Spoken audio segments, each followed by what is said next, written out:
Pozdrav društvo, još jednom, evo i u ime kluba i u moje osobno. Drago mi je da ste došli ovdje u naš mali skromni dom.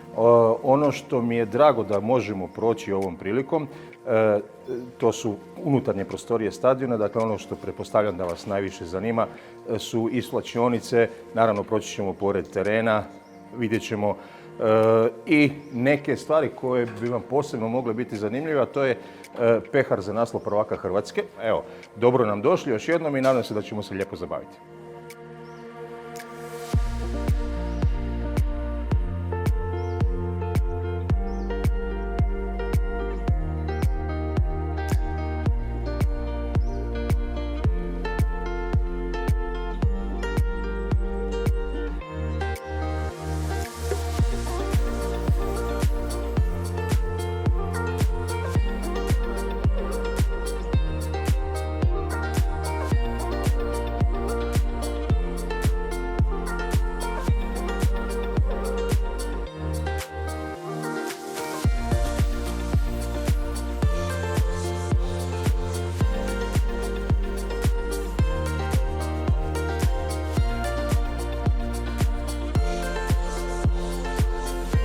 Preciznije, ovaj prostor tu je nogometu namijenjen još 1912. godine. Znači sad koliko je to više od stoljeća prošlo kako se ovdje igra nogomet. Tada je ideja bila zapravo da se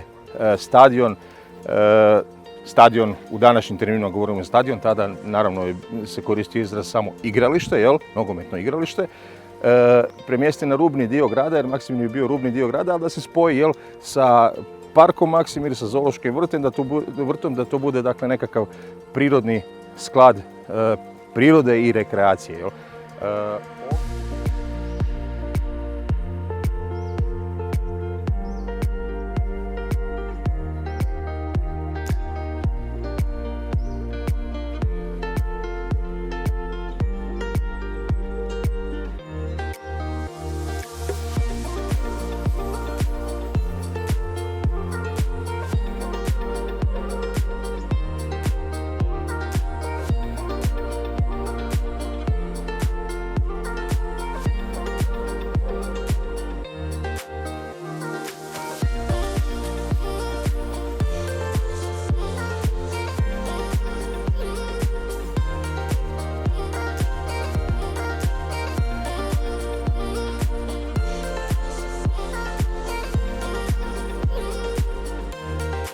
Dobar dan, evo, moje ime je Ivan Strugar, evo, pratim Dinamo već 30 godina sigurno i dolazio sam i prije na sjever od prometne, evo, zadnjih 17 godina sam na tartan stazi dolje i dok nije napravljena ova nam loža, kak mi zovemo, ispod zapadne tribine, evo, i evo, mislim da nisam propustio zadnjih, ne sjećam se, nekoliko godina utakmicu i dolazim po svim vremenskim uvjetima i kao i ostatak ekipe nas družimo se, navijamo, slavimo pobjede i tugujemo u porazima, ali to je sve dio nogometa. Evo, imao sam čast danas baš da zavirimo u povijest Maksimira, da dođemo, mislim da nema svatko priliku doći do svlačionica, do tunela i pogledat, teren izbliza, izaći ispod južne tribine i da, evo, srce mi je veliko ko kuća i tako da, sretan i zadovoljan. Ja sam Petko Križić. Znači, od 2004. godine dolazim na Maksimirski stadion, na podest. Od prometne nesreće. Znači, ni kiša, ni snijeg, ni nevrijeme, me nikad ništa nije zaustavilo da dođem na stadion i da volim svoj klub i pratim. Evo, i u ovim teškim trenucima mogu samo reći riječi hvale za igrače, dečki, samo glavu gore. Ako ja nisam odustao od svoje životne borbe, nemojte ni vi odustati od naslova prvaka. Sve je moguće samo ako hoćemo srcem i dušom. Jako lijep, znači jako dugo sam čekao da se ovako nešto nam omogući i druženje s igračima je obilazak stadiona. I zaista mogu reći da sam presretan i da punim srcem idem kući.